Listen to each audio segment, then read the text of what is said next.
Hello everyone. Welcome to our channel cyber blog. So, ఈ రోజు వీడియోలో మనం సబ్స్క్రైబర్ అడిగినట్టు బర్బ్‌సూట్ గురించి ఫుల్ వీడియో అయితే చేస్తున్నాం. సో, వీడియో కొంచెం లెంతీ ఉండొచ్చు. బట్ వీడియో అయితే మనం స్క్రాచ్ నుంచెల్లి ఫుల్‌గా ఎక్స్‌ప్లెయిన్ చేస్తాం. బర్బ్‌సూట్ అంటే ఏంది? ఆ టూల్ దేనికి యూజ్ అయితది? అండ్ దాన్ని ఎట్లా కాన్ఫిగరేషన్ చేయాలి? ఎట్లా యూసేజ్ చేయాలి? అనేది మొత్తం చూద్దాం. రైట్, ఇక లేట్ చేయకుండా స్టార్ట్ చేసేద్దాం. సో, ఫస్ట్ ఆఫ్ ఆల్ బర్బ్‌సూట్ అనేది ఏంటిది? సో, దాని గురించి అయితే మనం మాట్లాడదాం ఇప్పుడు. రైట్. సో, బర్బ్‌సూట్ అనేది ఒక ప్రాక్సీ టూల్ అన్నమాట. సో, మనకి ప్రాక్సీ వినే ఉంటారు అందరూ. సేమ్ ఇది కూడా వీపీఎన్ లాంటిదే. సో, ఇది మధ్యలో ఉంటదన్నమాట. మనకి సర్వర్‌కి మధ్య లోపల. సో, దీని గురించి కొంచెం క్లియర్‌గా ఇన్ డీటెయిల్‌గా తెలుసుకుందాం ఇప్పుడు ప్రెజెంట్. సో, యాక్చువల్‌గా బ్యాక్‌గ్రౌండ్‌లో మనం ఒక బ్రౌజర్ వాడతాం కదా! సో, బ్రౌజర్ నుంచెల్లి ఒక వెబ్‌సైట్ రిక్వెస్ట్ చేస్తున్నాం. సో, ఫర్ ఎగ్జాంపుల్ మనం ఒక బ్రౌజర్ ఓపెన్ చేసినాం. ఓపెన్ చేసి google.com అని కొట్టినాం. ఓకే. సో, ఇక్కడ ఏమైతుందంటే బ్యాక్‌గ్రౌండ్‌లో మన బ్రౌజర్ నుంచెల్లి సర్వర్‌కనేది రిక్వెస్ట్‌లనేవి పోతున్నాయన్నమాట. సో, ఆ రిక్వెస్ట్‌ల వల్ల మనకి ఈ వెబ్‌సైట్ అనేది రెస్పాన్స్ లాగా మనకు ఓపెన్ అయిపోయింది. ఓకే. రైట్. సో, ఇది బ్యాక్‌గ్రౌండ్‌లో అయ్యే ప్రాసెస్. సింపుల్‌గా తీసుకుందాం. ఇదొక బ్రౌజర్ అనుకుందాం. అండ్ ఈ గీత ఒక సర్వర్ అనుకుందాం. రైట్. సో, ఇక్కడ ఏమైతుందంటే మన బ్రౌజర్ నుంచెల్లి ఒక వెబ్‌సైట్ రిక్వెస్ట్ చేసినప్పుడు ఇట్లా సర్వర్‌కి డైరెక్ట్‌గా ఎళ్ళిపోతుందన్నట్టు రిక్వెస్ట్. ఓకే. సో, ఆ రిక్వెస్ట్ మనకి ఏమైతదంటే రెస్పాన్స్ లాగా వెబ్‌సైట్ అనేది మనకి ప్రొవైడ్ చేస్తుంది. ఇది జనరల్‌గా అయ్యే ప్రాసెస్. సో, ఇక్కడ మనం బర్బ్‌సూట్‌తోని ఏం చేస్తున్నామంటే యాక్చువల్లీ ఒక ప్రాక్సీ అనేది బిల్డ్ చేస్తున్నాం. ఓకే. సో, పి అనే ప్రాక్సీ ఒకటి పెట్టేసినాం అన్నట్టు మధ్యల. ఓకే.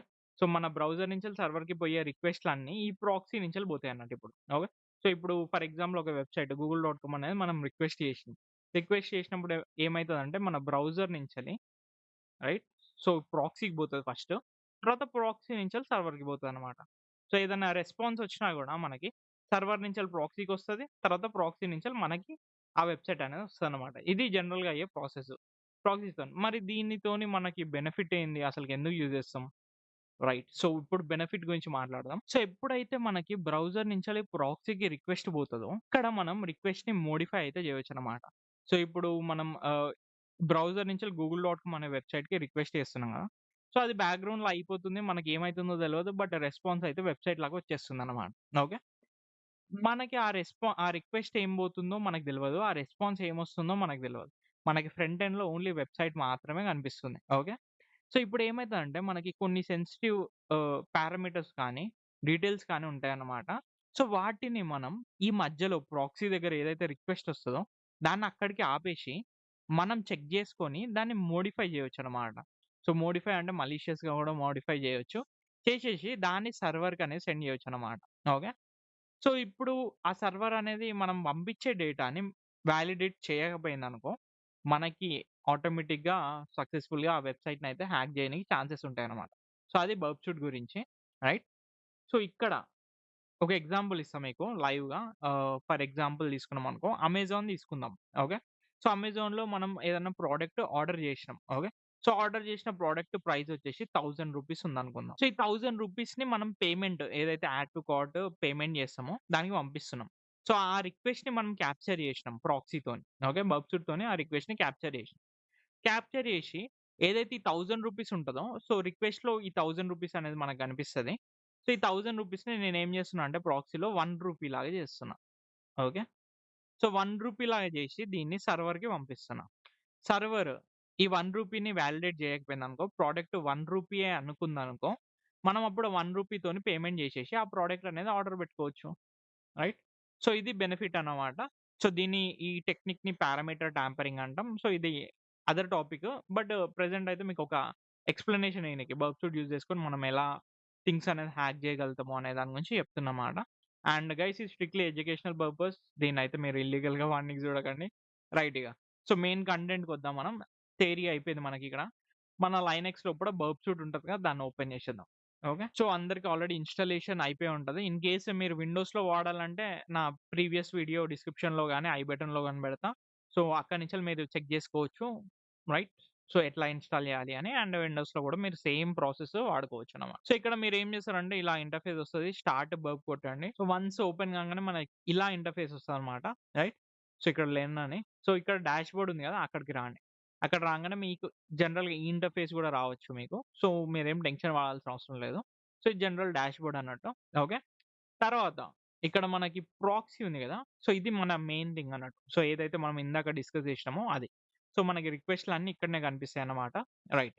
సో, దీన్ని ఫస్ట్ ఆఫ్ ఆల్ మన బ్రౌజర్‌కి కాన్ఫిగరేషన్ చేయాలి. ఓకే. సో, సింపుల్‌గా మనం టూల్ ఓపెన్ చేయంగానే మనకి రిక్వెస్ట్‌లన్నీ వచ్చేస్తాయంటే అట్లా కాదు. సో, ఫస్ట్ ఆఫ్ ఆల్ మనం కాన్ఫిగరేషన్ అయితే చేయాలన్నమాట.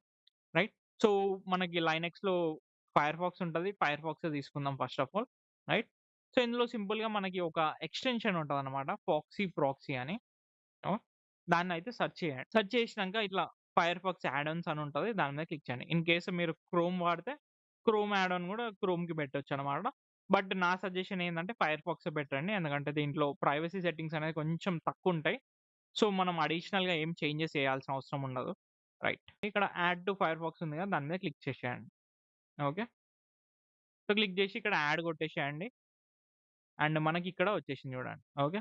సో, ఇక్కడ allow this extension to run on private windows కూడా పెట్టేసి ఓకే కొట్టేసేయండి. ఓకే. సో, మనకిక్కడ వచ్చేసింది చూడండి. ఈ ఇంటర్‌ఫేస్ ఉంటది. ఎక్స్‌టెన్షన్ మీద క్లిక్ చేయంగానే. ఓకే. సో, ఇక్కడ మనకి ఆప్షన్స్ అని కనిపిస్తుంది కదా! దాని మీద క్లిక్ చేయండి ఫస్ట్. ఇట్లా ఒక ట్యాబ్ అనేది ఓపెన్ అయిపోతది మనకి. రైట్. సో, ఇందులో ప్రాక్సీస్ అని ఉంటది ట్యాబ్. దాని మీద క్లిక్ చేయండి. క్లిక్ చేసినంక యాడ్ బటన్ మీద క్లిక్ చేయండి. క్లిక్ చేసినంక టైటిల్ ఇయ్యాలి మనం. సో, ఇక్కడ సింపుల్‌గా బర్బ్‌సూట్‌కి వాడుతున్నాం కాబట్టి బర్బ్‌సూట్ అని ఎయండి. రైట్. అండ్ చాలామంది ఏమనుకుంటారంటే ప్రాక్సీ బర్బ్‌సూట్‌కే దీని గురించే అనుకుంటారు. బట్ ఇదేం చేస్తదంటే మన దగ్గర ఏమైతే ప్రాక్సీస్ ఉంటాయో అవి కనెక్ట్ చేసుకోనికి యూజ్ అయితదన్నమాట ప్రాక్సీ. రైట్. సో, ఇక్కడ మనం బర్బ్‌సూట్‌కి కనెక్ట్ చేయాలనుకుంటున్నాం కాబట్టి ఇది యూజ్ చేస్తున్నాం. రైట్. సో, ఇప్పుడు మనకి ఒక ఐపీ అడ్రెస్, పోర్ట్ నంబర్ అయితే కావాలి. అది కూడా ఏ ఐపీ అడ్రెస్, పోర్ట్ నంబర్ అంటే మన బర్బ్‌సూట్‌లో ప్రాక్సీ ఏదైతే లిజనింగ్‌లో ఉందో దాని ఐపీ అడ్రెస్, పోర్ట్ నంబర్ కావాలి. సో, దానికి మీరేం చేస్తారంటే బర్బ్‌సూట్ ఓపెన్ చేయండి. అండ్ ఇక్కడ ప్రాక్సీ సెట్టింగ్స్ అని ఉంటది. ప్రాక్సీ టాబ్ కింద ప్రాక్సీ సెట్టింగ్స్. ఓకే. సో, దాన్ని క్లిక్ చేసిర్రనుకో మనకి ప్రాక్సీ లిజనర్స్ అని ఉంటది. ఇందులో మనకి ఐపీ అడ్రెస్, పోర్ట్ నంబర్ కనిపిస్తది. సో, ఇక్కడ 127.0.0.1లో లిజనింగ్‌లో ఉంది. అండ్ పోర్ట్ నంబర్ వచ్చేసి 8080 రైట్. ఇది క్లోజ్ చేద్దాం. సో, ఇక్కడ మనకి హోస్ట్ నేమ్ వచ్చేసి 127.0.0.1 రైట్. ఇక్కడ ఐపీ అడ్రెస్ ఇయ్యాలి. పోర్ట్ నంబర్ వచ్చేసి డిఫాల్ట్ 8080లో ఉంది. Okay. So, user name, password ఏముండదు. అండ్ ఇక్కడ సేవ్ కొట్టేసేయండి. రైట్. That's it. సింపుల్‌గా అయిపోయింది మనకి కాన్ఫిగరేషన్. సో, వన్స్ సేవ్ కొట్టినంక మళ్ళీ మీరు ఇక్కడ ప్రాక్సీ మీద క్లిక్ చేసిర్రనుకో ఇట్లా అడిషనల్‌గా బర్బ్‌సూట్ అని ఇట్లా రావాలి మీకు. ఓకే. రైట్. సో, మనం టైటిల్ బర్బ్‌సూట్ ఇచ్చినాం కాబట్టి బర్బ్‌సూట్ అని వచ్చింది. ఇన్ కేస్ మీరు టైటిల్ వేరేది ఇస్తే ఆ నేమ్ వస్తది. రైట్. సింపుల్‌గా ఇలా అయితే ఒక ఆప్షన్ అయితే రావాలి మీకు. రైట్. వచ్చినంక మనకి కాన్ఫిగరేషన్ అయితే అయిపోయింది. ఇప్పుడు కాన్ఫిగరేషన్ అయిపోంగానే మనకి ఇట్లా రిజల్ట్ వచ్చేసాయా అంటే అట్లా రాదు మనకి. అండ్ మనం ఇక్కడ ఇంటర్సెప్ట్ ఈస్ ఆఫ్ ఉంది కదా! దీన్ని ఆన్ చేసుకోవాలన్నమాట. అట్లనే మనకిక్కడ ప్రాక్సీ అనేది కనెక్ట్ చేసుకోవాలి. సో, కనెక్ట్ చేయనీకి దీని మీద సింపుల్‌గా క్లిక్ చేయండి. రైట్. సో, మనకి బర్బ్‌సూట్ ప్రాక్సీ అయితే కనెక్ట్ అయిపోయింది. అండ్ మనం ఇంటర్సెప్ట్ కూడా ఆన్ చేసినాం. రైట్. సో, ఇప్పుడు రిజల్ట్ చూడనీకి ఫర్ ఎగ్జాంపుల్ మనం గూగుల్.కామ్ అనే వెబ్‌సైట్ ఇందాక చూసినాం కదా! సింపుల్‌గా గూగుల్.కామ్ అని కొడదాం. రైట్. అనంగానే మనకిక్కడ రిక్వెస్ట్ వచ్చింది చూడండి. సో, దీన్ని రిక్వెస్ట్ అంటాం మనం జనరల్‌గా ఇన్ కేస్ మీకు తెలవకపోతే. సో, రిక్వెస్ట్ అనేది ఎట్లా పోతదంటే పోస్ట్ ఏదైతే డొమైన్ నేమ్ ఉంటదో అది plus get request, post request అని ఉంటాయి. సో, వాటి విధంగా సర్వర్‌కి పోతదనమాట. రైట్. సో, ఇక్కడ మనకి మీరు అబ్జర్వ్ చేసినట్టయితే ప్రాక్సీలో స్టక్ అయిపోయి ఉంది ఇక్కడ మనకి. అండ్ మనకిక్కడ వెబ్‌సైట్ అనేది లోడ్ అయితలేదు చూడండి. సో, మనం ఇక్కడ మోడిఫై చేసుకొని పంపిస్తేనే మనకిక్కడ వెబ్‌సైట్ అనేది మనకొస్తదనమాట బ్రౌజర్ లోపల. రైట్. సో, దాన్ని పంపియాలంటే ఏదన్నా చేంజెస్ చేసి పంపియాలి అంటే ఇక్కడ మనం టైప్ చేయొచ్చు. టైప్ చేసి దాన్ని ఫార్వర్డ్ చేయొచ్చనమాట. ఓకే. సో, ఇక్కడ మనం చేంజెస్ ఏం చేస్తలేం గూగుల్.కామ్‌కి. సింపుల్‌గా ఫార్వర్డ్ కొడుతున్నా. సో, ఫార్వర్డ్ కొట్టంగానే ఓకే. మనకిక్కడ చూడండి సాఫ్ట్‌వేర్ ఈస్ ప్రివెంటింగ్ అని ఏదో ఎర్రర్ వచ్చింది.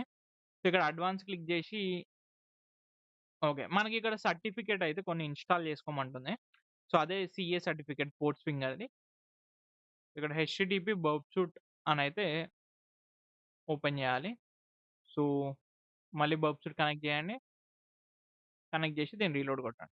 రైట్. బర్బ్‌సూట్ కమ్యూనిటీ ఇక్కడ సీఏ సర్టిఫికేట్ ఉంది కదా! దాని మీద క్లిక్ చేయండి. రైట్. సో, మనకి సీఏ సర్టిఫికేట్ అనేది ఇన్‌స్టాల్ అయిపోయింది. సో, వన్స్ మనకి సర్టిఫికేట్ డౌన్‌లోడ్ అయిపోయినంక ఇక్కడ 3 బటన్స్ ఉన్నాయి కదా! దాని మీద క్లిక్ చేయండి. క్లిక్ చేసినంక మనకిక్కడ ప్రిఫరెన్స్ అని ఉంటాయి. ఆర్ సెట్టింగ్స్ అని ఉంటది సింపుల్‌గా. సో, సెట్టింగ్స్ మీద క్లిక్ చేసినంక మనకిక్కడ ప్రైవసీ సెట్టింగ్స్ అని ఉంటది. ఇందులో వ్యూ సర్టిఫికేట్స్ ఉంది కదా! దాని మీద క్లిక్ చేయండి. క్లిక్ చేసినంక మనకిక్కడ ఇంపోర్ట్ ఆప్షన్ ఉంటది. దాని మీద క్లిక్ చేయండి. క్లిక్ చేసినంక మనం ఏదైతే డౌన్‌లోడ్ చేసినామో సర్టిఫికేట్ సో, దాన్ని ఇక్కడ ఇంపోర్ట్ చేయండి. ఓకే.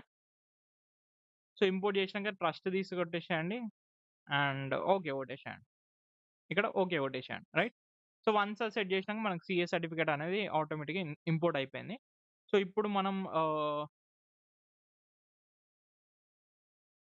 మళ్ళీ ఒకసారి ట్రై చేద్దాం. ఇక్కడ బర్బ్ సూట్ ఆన్ చేద్దాం. సో, ఆన్ చేసి సింపుల్‌గా గూగుల్.కామ్‌కి అయితే పోదాం. ఓకే. అండ్ ఇక్కడ చూడండి మనకి యాక్చువల్ రిక్వెస్ట్ వచ్చిందిప్పుడు. రైట్. సో, ఇది గూగుల్.కామ్ రిక్వెస్ట్ సింపుల్‌గా ఫార్వర్డ్ కొడదాం దీన్ని. ఫార్వర్డ్ కొడితే మనకి గూగుల్.కామ్ ఇంకో రిక్వెస్ట్ వచ్చింది. అంటే బ్యాక్‌గ్రౌండ్‌లో అయ్యే రిక్వెస్ట్‌లన్నీ మనకు కనిపిస్తాయి. మళ్ళీ ఫార్వర్డ్ కొట్టండి. Forward, forward, forward. ఇట్లా చాలా రిక్వెస్ట్‌లున్నాయి. అంటే బ్యాక్‌గ్రౌండ్‌లో ఈ రిక్వెస్ట్‌లన్నీ సర్వర్‌కి పోతదనమాట. అట్లయితేనే మనకి రెస్పాన్స్ లాగా మనకి గూగుల్ వెబ్‌సైట్ అనేది వస్తుందనమాట. రైట్? సో, ఇందులో చాలా డేటా ఉంటది. మనం కొంచెం అనలైజ్ చేసుకొని కూడా చూసుకోవచ్చు మనం. సో, ఇట్లా చాలా రిక్వెస్ట్‌లున్నాయి. ఎందుకంటే గూగుల్.కామ్ కాబట్టి. సింపుల్‌గా ఇంటర్సెప్ట్ ఆఫ్ చేసినామనుకో మనకి వెబ్‌సైట్‌కయితే తీసుకుపోతది డైరెక్ట్‌గా. ఓకే. సో, మనం ఇంటర్సెప్ట్ ఆన్ చేయకుండా ఫార్వర్డ్ చేయకపోయినామనుకో మనకి వెబ్‌సైట్ అయితే రాదు. ఓకే. ఏదన్నా సింపుల్ వెబ్‌సైట్ తీసుకుందాం. ఫర్ ఎగ్జాంపుల్ మన cyberblocks.info ఉంది గదా! సో, ఈ వెబ్‌సైట్ తీసుకుందాం. రైట్. బర్ప్‌లోనే ఉన్నాం. మనం ఏం చేయాలంటే ఫస్ట్ ఈ సెట్టింగ్స్ క్లోజ్ చేద్దాం. So, Burp Suite open intercept on చేయాలి. సో, ఇంటర్సెప్ట్ ఆన్ చేస్తేనే మనకి రిక్వెస్ట్‌లనేవి క్యాప్చర్ అయితాయన్నమాట. ఇక్కడ forward and there we go. మనకి వెబ్‌సైట్ వచ్చేసింది. ఓకే. సో, సింపుల్‌గా నాది చిన్న సర్వర్ కాబట్టి ఓన్లీ ఒకటే రిక్వెస్ట్ కనిపించింది. ఆ రిక్వెస్ట్‌ని ఫార్వర్డ్ చేస్తే నాకు డైరెక్ట్‌గా వెబ్‌సైట్ అనేది లోడ్ అయిపోయిందన్నమాట. ఓకే. ఇది పార్ట్ 1. పార్ట్ 2లో మనకి ఈ ట్యాబ్స్ గురించి మాట్లాడదాం. ఈ ట్యాబ్స్ అనేవి చాలా ఉంటాయి థింగ్స్ దీని గురించి. లైక్ ఇవన్నీ ఒక్కొక్క టూల్ అన్నమాట బర్బ్ సూట్ లోపల. డిఫరెంట్ డిఫరెంట్ యూసేజ్ ఉంటది టూల్స్ లోపల. సో, వీటి గురించి నెక్స్ట్ వీడియోలో మనం డిస్కస్ చేద్దాం. అండ్ గైస్ మీరు పార్ట్ 2 చూడాలంటే సబ్స్క్రైబ్ చేసుకోండి. అండ్ ఆల్సో లైక్ చేయండి వీడియోని. And that's all for this video guys. Thank you for watching.